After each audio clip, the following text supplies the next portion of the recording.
Jesus, while Peter stood outside at the door. So the other disciple, who was known to the high priest, went out and spoke to the maid who kept the door and brought Peter in.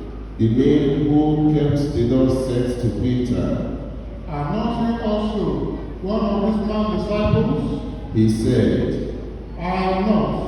Now the servants and officers had made a charcoal fire because it was cold, and they were standing and warming themselves.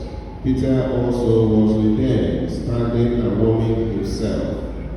The high priest then questioned Jesus about his disciples and his teaching. Jesus answered him, I have spoken openly to the world. I have always taught in synagogues and in the temple, where all Jews come together. I have said nothing secretly. Why do you ask me? Ask those who heard me. What I said to them, they know what I said. When he had said this, one of the officers standing by struck Jesus with his head, saying, "Is that how you answer the high priest?" Jesus answered him, If I have spoken wrongly, bear witness to the wrong.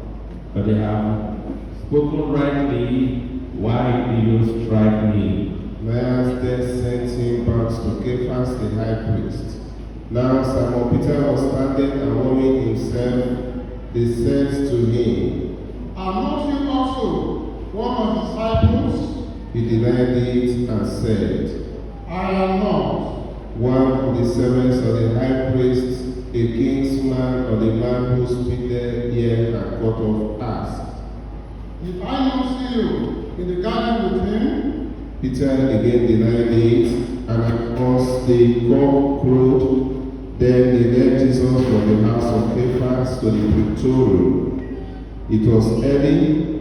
They themselves did not enter the praetorium, so that they might not be defiled, but might eat the Passover.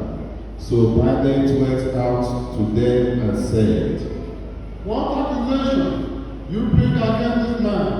They answered him, "If this man were not an evildoer,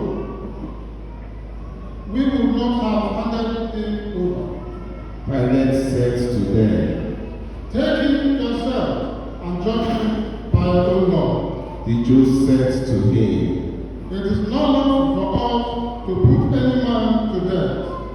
This was to fulfill the word which Jesus had spoken